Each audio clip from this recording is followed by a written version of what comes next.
Hello, people. Welcome to Main Event Boxing Talk, and I've got Tom with me today. Hello, Tom. How are you? Hello, Nathan. Nice to hear from you. And you as well. Right. There's a couple of subjects I want to talk. Carroll Yafai will be fighting Chocolatito. Okay. On February the 29th. This is for the WBA Super Flyweight title.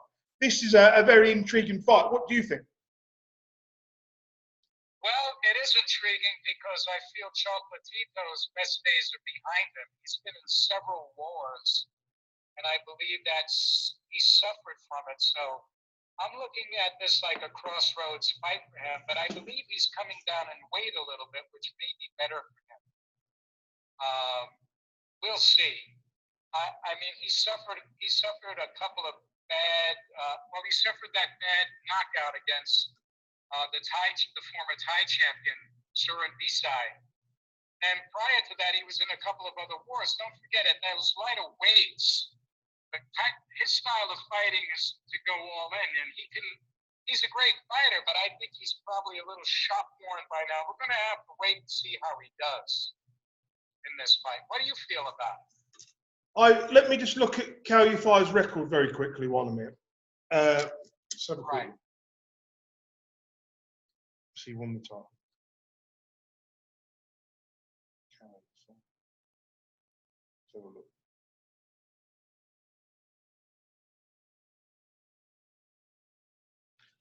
So he's the longest reigning British champion. He won the belt in when was it? In 2016 against Louis Conception. Since then, I mean, he's fought, a couple of good people, but he hasn't fought anyone of this, this kind of level. So this is a big risk, very big risk. But, it's a fight he needs. I think, if he's going to rise to greatness here, I mean, Chocolatito is a great boxer, and he's not afraid to stand in there and punch with you. But if he plays it smart and just boxes, he should be able to win a decision. But I don't know how he's going to be in terms of absorbing punches now. That's the big thing here. We all thought Roberto Duran was washed up after he said no mas, and then he came back later on and defeated and won the title at 154 against Davey Moore. So these Panamanian boxers, these great Panamanian fighters, well, is he from Panama or is he Nicaragua? from Nicaragua. That's where he's from. He's from Nicaragua. Yeah. And these great Nicaraguan fighters, they fight their hearts out. So I think if he's in good shape and he fights smart, he should be able to win. But if he gets into a war, I don't know how he's going to stand up. That's my only consideration. On paper, he should defeat this guy as a boxer. But we'll have to see. I don't really know. I think his best days are behind him, and I am concerned about his health and his reflexes. But we're not going to know until he gets it.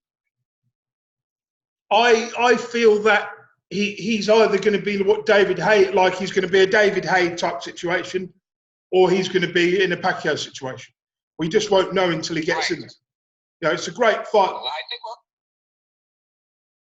I think we're on the same page. So this is one that I'll look forward to watching. I mean, all I'll say is Carroll Yafai in his last couple of performances, he hasn't looked spectacular. I think this is the kick at the arse he needs, to be honest. Well, this will be the test. If he could get by Chocolatito, which is no small thing to do. He's a great champion, but like I said, these lighter weights, it's not like when you're heavier, you throw less punches and you absorb less punches. These guys take a lot of punishment at the lower weights. You have more chances of brain damage here because they take so many shots. So we'll have to see. If there's any of the old... If there's any of the old Gonzalez left, he'll have too much for your fight. A little bit too much. Yeah. But yes, I agree. So 50-50. It's 50-50. Right. So I'll be interested in watching it because I've enjoyed him in the past. And when the United States was finally exposed to him on HBO, he was already, what, 45 fights in? Yeah. And undefeated before he had a draw, and then he lost that close decision that I thought he won against Charr, and then he came back and, you know, he had a brutal knockout. It was a brutal knockout. I think those two defeats. So he's been able to continue. I think they've taken more out of him than we may know, but we just won't know until we see it. Right, next on the list. Don't forget. Sorry, carry on. Okay, all right. Carry on. What are you going to say? Well, there was a fight before that. That was a brutal fight before he met Charr and that decision. I forgot his name, who it was, the Puerto Rican fighter, and that was very close, and he took a lot of shots in that one. So he had 3 in a row that were very brutal. Anyway, yeah, let's move on. Okay. And what's up next? Manuel. Oh, this is hilarious. Manuel Charr hints at a fight announcement soon. After 2 years away. I'm not sure what to make of this. I don't. This situation's getting worse. I just hope. I mean, Dillian Whyte is a fighter who could take this fight. You know, I reckon it might be something like that, but we just won't know because it's so messed up. Well, yeah, it's crazy. You know, isn't he trying to get? Aren't they trying to make it with AJ right now? Manuel Charr.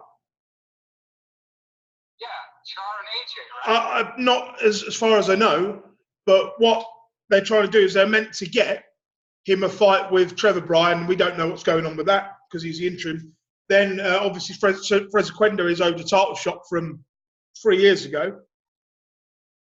So it's up in the air. So the natural two things are he can either fight Joe Joyce, have a unification with Joshua, or fight Dillian Whyte. And I could see him going the Dillian Whyte route because, you know, that would be a lucrative route for him to go. Exactly. I think that would be his best route to go. Also, they're talking about Dillian Whyte fighting Andy Ruiz. I think these are interesting matchups.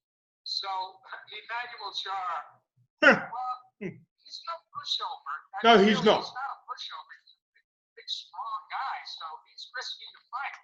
But if he fights one of those guys, it should be entertaining. But if he fights Daniel Dubois or Joe Joyce, there's no money in it.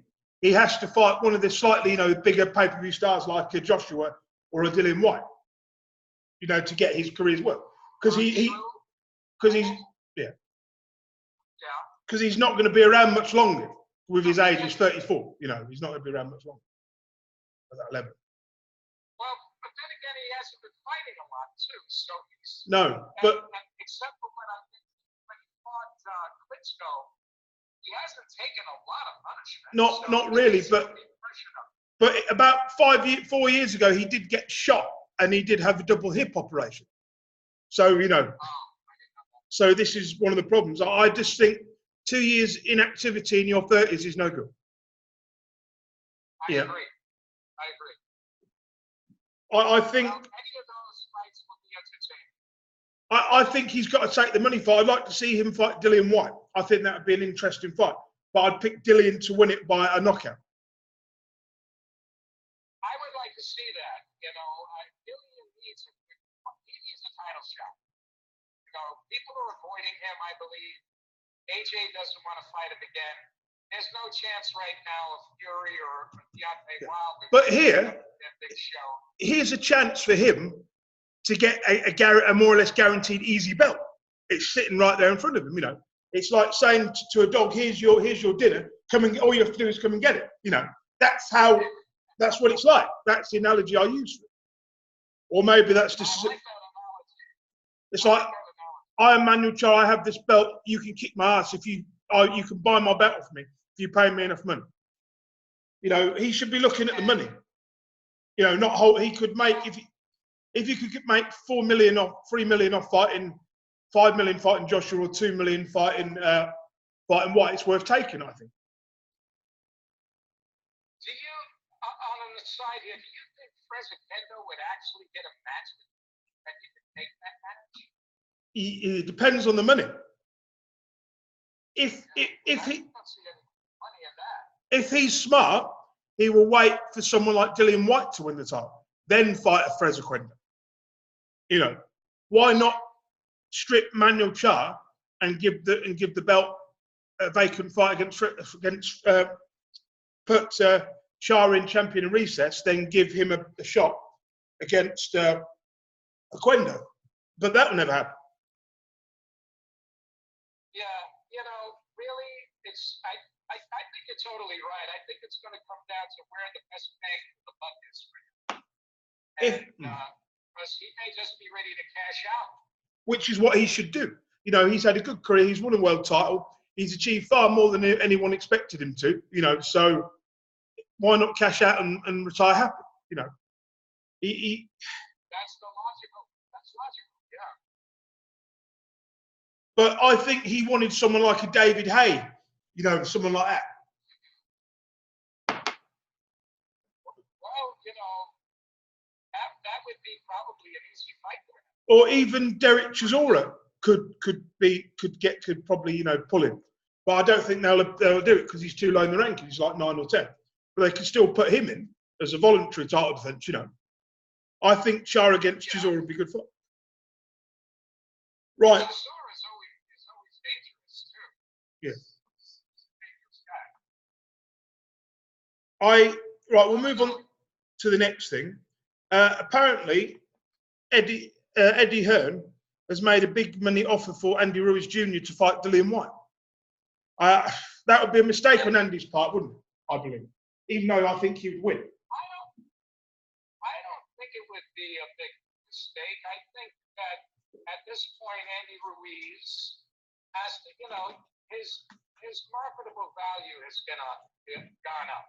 Yeah. He didn't perform as well as expected against AJ the second time, but there were flashes of him when he got inside, but AJ was smart enough to back off and not engage and tie him up this time.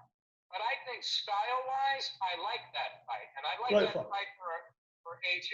I mean, for Ruiz. You would pick Ruiz to win. I'd pick Ruiz to win. That, you know. Yeah, especially on the inside. On the inside, I think he's got the faster hands, and I think punching-wise, he can hang in there. Yeah. But I just think it all depends what Andy Ruiz turns up. If it's the Andy Ruiz that we've seen in the Joshua fight, then, you know, we're not. It's hard to watch a man with his talent do this to himself, isn't it? It really is hard. Yeah, but, you know, he did have the guts, and he did have the stamina to sustain that 12 rounds. He could have done. He could have gone 15 rounds in that fight. Yeah. Did you notice in the last couple of rounds he was starting to get to Joshua? Joshua was running out of steam. I did, but it was too little, too late. And his strategy, he was basing his strategy off the last fight, and that wasn't the same Joshua that showed up the second time. Right. They didn't prepare for what happened. You know, that eventuality wasn't prepared for. But and strategized properly. If Ruiz does take this fight, it will be like saying after Joshua beat Parker, that he's fighting Joshua's leftovers. That's what it comes across on. You know. I think the strategy. Yes, I do understand. I think the strategy of Ruiz fighting Whyte and eating Whyte puts the trilogy into a good position and gets rid of Whyte, you know, making noise, for the title shot. I think that's a bigger money fight, a third money fight, would be more lucrative. I don't think Joshua wants a third fight with Ruiz. From the expression on his face after that fight, you could see the relief on Joshua's face, couldn't you? He's like, yeah, I did enough. Right. Well, hold on one second. I dropped the earpiece. Yes, I think Anthony Joshua has had enough of Anthony Ruiz. Sure. I mean, that's one of those styles make fights, you know. His style gives him problems. And no matter when they fight, it's always going to be very risky. So we'll see. I think it's a good move, though, to put him in position for another title shot with Adrian. And it also gets rid of Dillian Whyte being on Eddie Hearn's back. You know, pressing Eddie Hearn. So I'm not opposed to it. Okay, I think it's a good idea. I think, like you say, the strategy of this fight is genius. If you're Eddie Hearn and Dillian Whyte. Yes. But yes. It's. They both come out winners. Eddie Hearn comes out a winner no matter what. But if Andy Ruiz loses, but if Ruiz loses, his stock will drop. Yes, that's right. I think it'll be another 6 months, 7 months before we see him back in the ring. I hope it's not that long, actually. Okay, we'll move on to our next thing. Josh Taylor has signed with Top Rank. I was surprised at this. Well, that doesn't really surprise me. I think it's very marketable to the United States audience. I think he'll do very well, don't you? Yeah, I think he's a great fighter, but I would have rather seen him sign with Matchroom. You know, fight in front of the British flag. We like him over here. You know, he's quality. I don't think he'll give up the British fans, but I think, you know, he's got that style of fighters where he can be matched with a lot of Mexican fighters in the United States, and it would be very entertaining. And, you know, Bob Arum has an eye for that. And so I think it'll be a good deal for him and give him more exposure here. My biggest concern is, will Bob use him in the way he should be used? You know what I mean? Is he using Josh as an opponent for other guys, or is he going to build him into even bigger stuff? I mean, we just don't know. Well, you know, he has appeal. You know, a good British fighter, you know, really good British fighter can come over here and the audience in the United States will take him on. And I think it's a good move for him, you know, to get wider recognition. Yeah. I like the way he fights. In Britain, there's never been a decade where I know we've got so many world-class fighters for years. We've never had it this good, because we've had it in the last 8 or 9 years, in the last 7 or 8 years. That's great. I love it. You know I mean, but let's be honest. It's always been competitive at times. You always turn out a good champion every now and then who's world class. But the problem with British boxing is, for a long time, we were whipping boys to the United States of America's best boxers. Let's not, you know, keep any. For a long time. Oh, Randy Turpin turned things upside down there when he. That was a one-off. Well, he was a great fighter, though. You know, Henry Cooper put, young Cassius Clay on his ass with that left hook. Yeah. That was scary. And, if he wasn't such a bleeder, he probably would have, he could have knocked him out. The problem with British boxing, which I've always seen, is that when you look at Randall Turpin, he didn't have the, he didn't win the rematch. His life ended in very bad circumstances, which you're probably aware of. Yes, I remember. I've read the book. It's a dreadful, dreadful life. I mean, he lived about 16 miles from where I work. So, Right. So he was, very good boxer. But anyway, I believe Josh could look at getting rematches with Progress again, if Progress wants it, but I'm not so sure. I don't think he does. It was a good fight, but like I said, I think he can do well in the United States, and I think he can make you proud. So, and he's going to be put in with fighters, I believe, that are going to come at him, and he's going to be able to handle them very well. And no matter what you say about Arum, he matches his fighters usually against tough guys. The best guys he can get. Do you think? So we'll see. Do you think he has a potential plan in place for him to fight Crawford at some point? Could that be a possibility? Of course, it's a possibility. I mean, look at, Crawford. His last fight, he got his bell rung a couple of times, and then he switched into high gear and started dismantling. He's a notorious slow starter, but I think he's going to need to be a little bit more careful with Josh Taylor. It would be an entertaining match. I think that's a good reason. Yeah. Before the Progress fight, a lot of people were sleeping on Josh Taylor, and I thought they're making a big mistake to him. And I still think people will sleep on this guy. He's that good. He's very talented, and he'll get better. Well, any trainer who's watched him fight will know that it's not going to be easy. That they're going to have to prepare their guy to deal with his style, because he can box, he can punch, and he's relentless. And he can take a punch.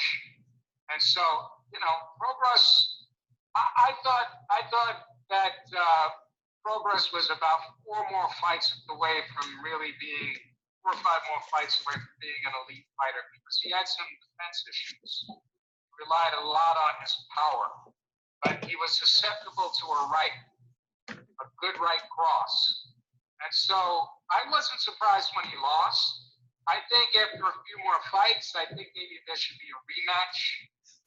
But also, it looked like Josh was bigger than him. When I watched that fight, it was like, I think Josh maybe was cutting weight to get down to that weight limit. So I think you're right. I think he's going to move up to welterweight, and I think Crawford's a distinct possibility. They need more fighters for Crawford. If he's not going to get Spence in the ring or any of the guys from PBC, he needs some guys that he can fight. It's interesting. Yes.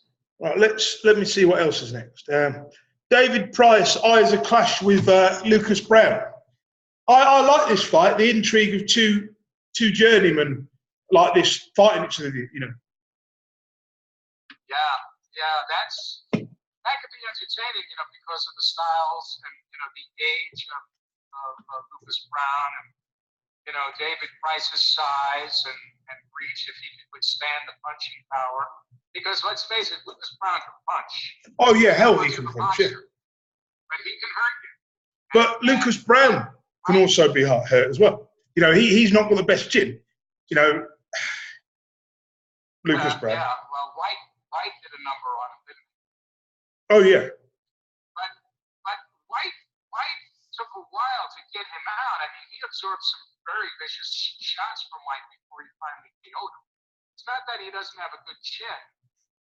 Well, maybe his punch resistance has gone down. It's not what it was 5 years ago. The problem with Lucas Browne is that he started boxing very late, and a lot of the stuff when he was in his prime, when he beat Charr 5 years ago, that was when he was at his hottest in terms of marketability. But since that loss to Dave Allen, that really hurt his career. That loss, I think. Well, don't forget, he was juicing.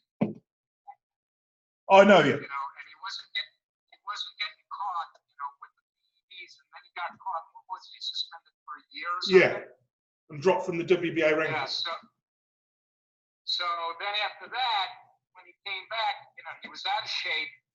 They got him that fight with Whyte. He was really out of shape for that fight. Yeah. And, he wasn't juicing anymore.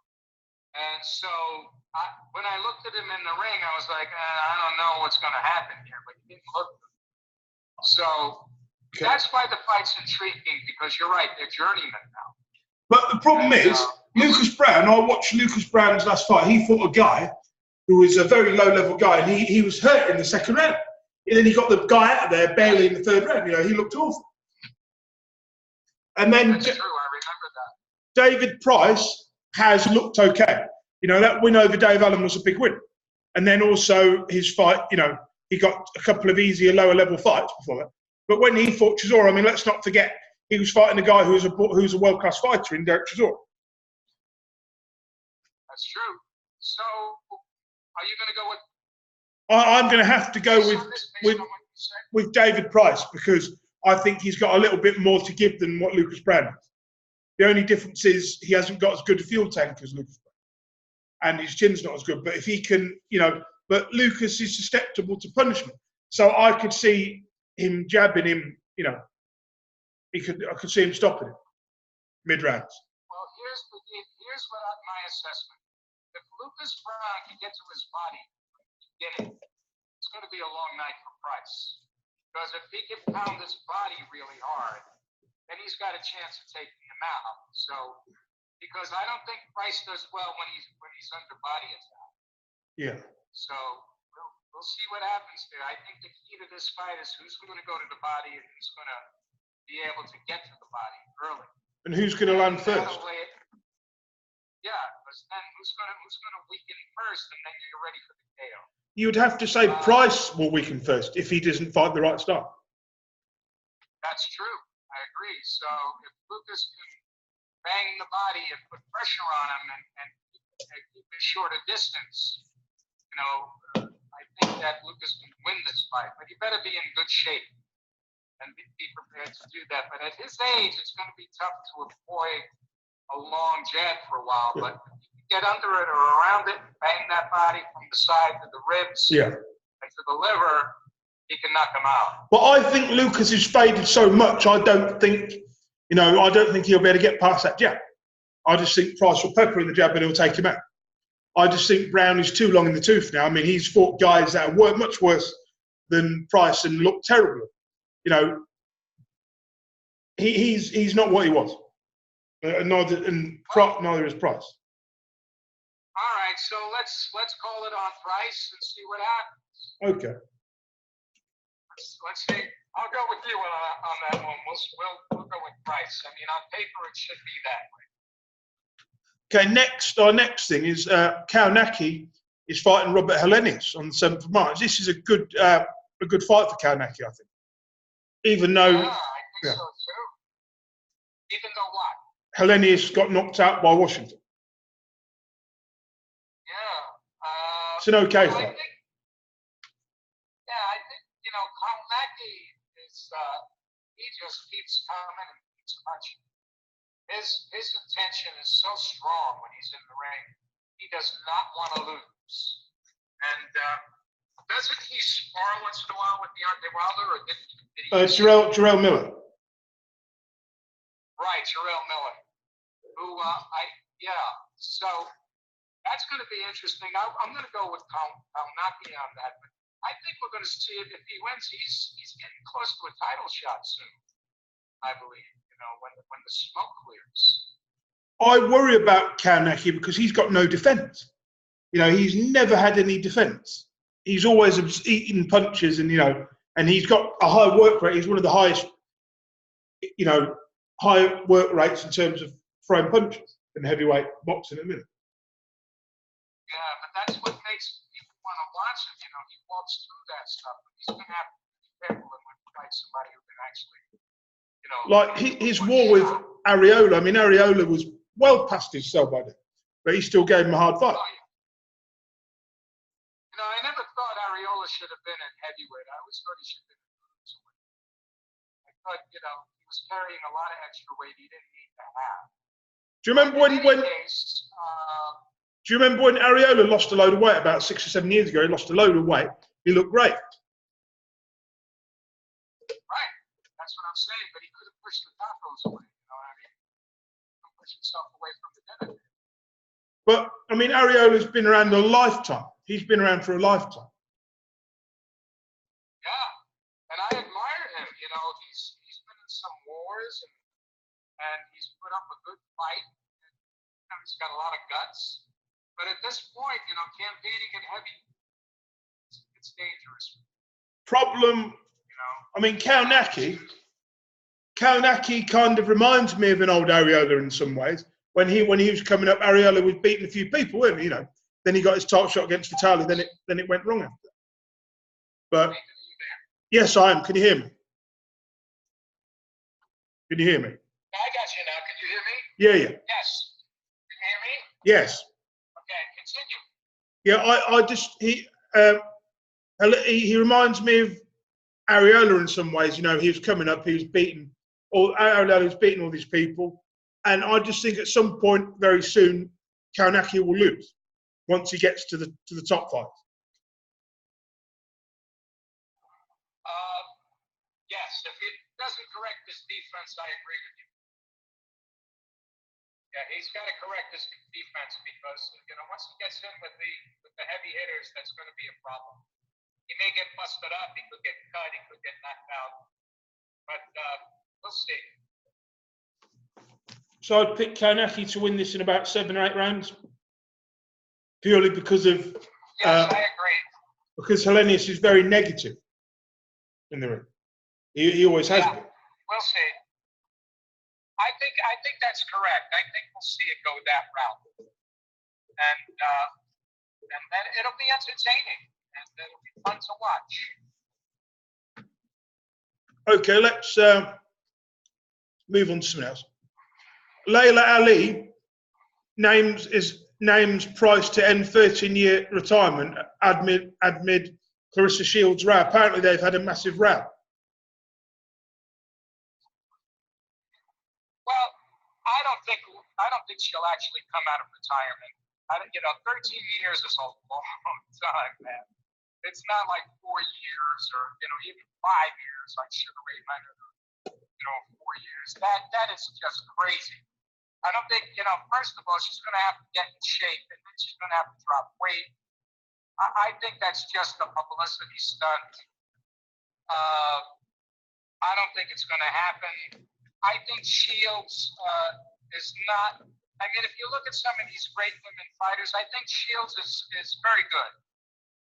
But she's been brought along well, and she's been in with a weak pack of fighters. How good was Layla Ali? Because I never really saw much of her. To me, she just lived off a lot of her dad's name, in my view. She was a good boxer. She was a very good boxer. She had great stamina. But, the fight with Ann Wolfe and her never came to fruition. And Ann Wolfe, in my opinion, was one of the scariest, most determined, hardest-hitting female fighters that ever lived. And that fight never happened. And, if I was going to look at who I would rank, Ann Wolfe would be probably up there, with, what's her name, the small, Riker. Yeah. Lucia Riker was a great fighter. And even Nicole. Yeah. Great fighter. She was something else. And Clarissa is she's a great boxer. She's real good. I just don't know if she would have survived Ann Wolfe or even Layla Ali. That's questionable at this point in her career. Yeah. She's had a great amateur career, but I think she's had weak opposition up until this point. Okay. We're going to move on to one more thing then. Katie Taylor, I think, was rated high. Yeah. Sure. The thing with Clarissa Shields, sorry for a moment, she's, like you say, she's fought a weaker bunch of fighters to win to unify three times. She's a good fighter, though. But with how weak the women's boxing is. I'm not dissing her in that regard. I think she's going to get. But look, I looked. Looking back and from those. Well, continue your train of thought. I know we have a delay here. What were you going to say? Basically, I've looked at the women's champions from middleweight, from the lowest weight to heavyweight. I believe at light heavyweight, there's only like one champion. At super middleweight, there's 4 champions. Light heavyweight, there's 1 champion. And then you go up to heavyweight, and there's only like 1 champion at heavyweight. And then there's 3 like vacant belts. So she could easily go to heavyweight and win a world title,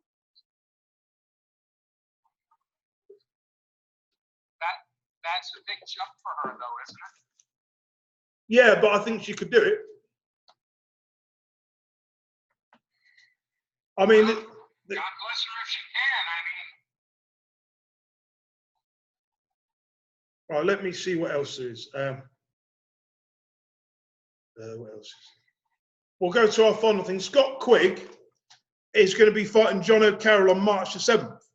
This is going to be that's a good fight. John O'Carroll against Scott Quigg. Yes.